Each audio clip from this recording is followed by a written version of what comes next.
क्या आपका मन बिना वजह डरता है? सोचते सोचते थक जाते हैं? रिश्तों में दूरी और जीवन में कंफ्यूजन है? हो सकता है आपकी कुंडली में चंद्र केतु ग्रहण दोष हो। आइए आज के इस वीडियो में हम आपको चंद्र केतु ग्रहण दोष के बारे में बताएंगे और उसके सभी 12 भावों में क्या परिणाम होंगे उसके ऊपर चर्चा करेंगे। और ये जो चंद्र केतु ग्रहण दोष है ये कैसे बनता है? ये दोष आपके मन को कमजोर करता है, आपके रिश्तों को, आपके कैरियर को और स्वास्थ्य को प्रभावित करता है। जब कुंडली में चंद्रमा और केतु एक साथ आ जाए, डिग्रियों से एकदम करीब आ जाए, तो वो जातक की कुंडली में चंद्र केतु ग्रहण दोष बनता है। चंद्रमा मन का कारक है, भावनाएं और माता को दिखाता है। केतु वैराग्यता, भ्रम और कटाव को दिखाता है। इसलिए ये दोष मेंटल स्ट्रेस और डर और अकेलापन पैदा करता है, क्योंकि चंद्रमा जो है वो चंचल ग्रह है, मन का ग्रह है, और केतु क्या करता है? अकेलापन लाता है। तो दोनों में तनाव की स्थिति को बढ़ाता है।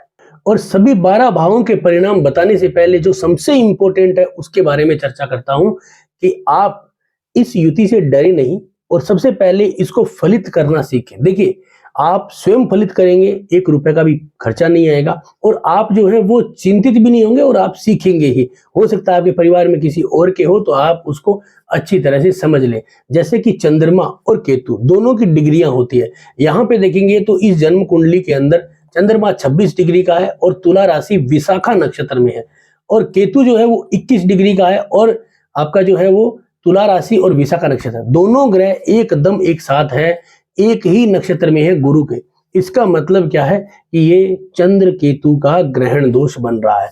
अब इसके अंदर सबसे जो बड़ी पॉइंट है वो समझना है कि ये जिस भाव में बनता है उस भाव को डैमेज करता है। लेकिन अगर उस भाव का स्वामी कहीं मजबूत बैठा है, मजबूती ला रहा है, तो फिर ये भाव 50% ही डैमेज होगा, 50% परिणाम बच जाएंगे। एक उदाहरण के लिए, जैसे कि यहाँ पे इसका जो मालिक है वो शुक्र है, और शुक्र जो है वो 10वें घर में बैठा है, अच्छा है, 10वें घर में शुक्र अच्छा होता है, और उसके ऊपर उच्च के गुरु की दृष्टि है। इसका तात्पर्य क्या हुआ कि यहाँ पे शुक्र मजबूत हो रहा है, तो सप्तम भाव के परिणामों को कहीं ना कहीं वो बचाएगा, जिससे कि हमें इस केतु और चंद्रमा के ग्रहण दोष से 50% छुटकारा मिल जाएगा। यानी कि मैरिटल लाइफ में प्रॉब्लम तो आएगी, लेकिन हम टाइम टू टाइम उपाय करके इससे बच जाएंगे। तो ये है कैलकुलेशन ऑप्शन। अब बात करते हैं 12 भाव में क्या परिणाम होंगे।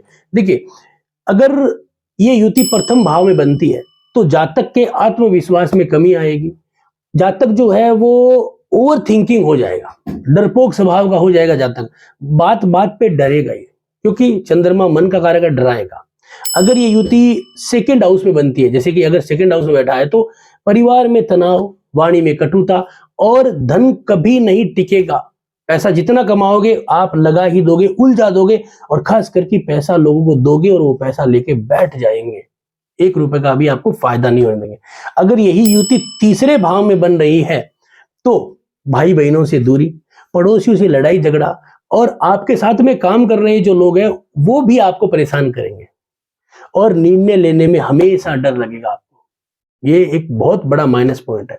अगर ये युति चौथे घर में बन जाए तो माता का स्वास्थ्य खराब रहता है, मानसिक अशांति रहती है और घर से दूरी हो जाती है, घर में मन नहीं लगता जातक का। अगर यही युति 5वें घर में बन जाए तो प्रेम में धोखा, संतान की चिंता, पढ़ाई में अरुचि पैदा होना, ये सब कुछ यहाँ पे दिखाता है।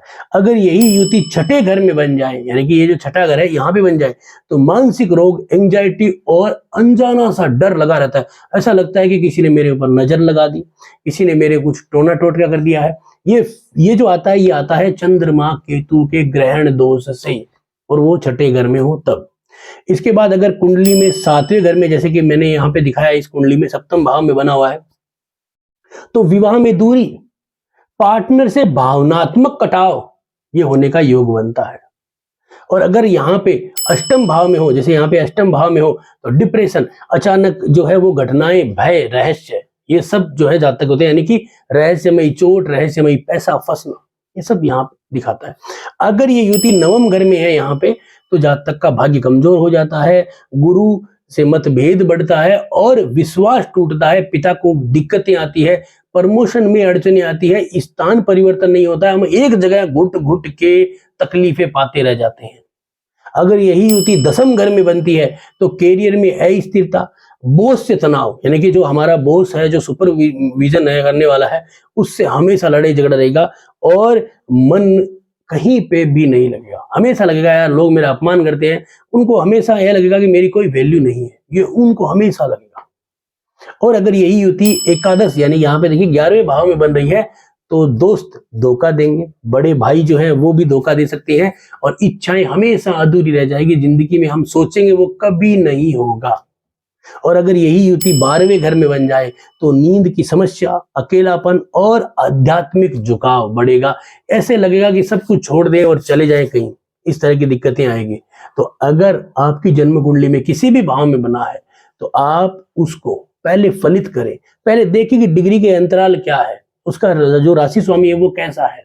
अगर वो दोष में है तभी दिक्कतें आएगी, अन्यथा ये युति कम से कम मैं ये मानता हूं कि 30 से 40% ये युति जो है वो नलिफाई हो जाती है, रिजल्ट देती ही नहीं है। तो इसलिए चिंतित ना होइए। और अगर आपकी ये युति बन रही है तो आप कमेंट में किस भाव में बन रही है उसको लिखें, मैं आपको जरूर रिप्लाई करूंगा। तो ये वीडियो आपको कैसा लगा जरूर बताएं। अच्छा लगा तो लाइक करें, शेयर करें, सब्सक्राइब करें। धन्यवाद दोस्तों।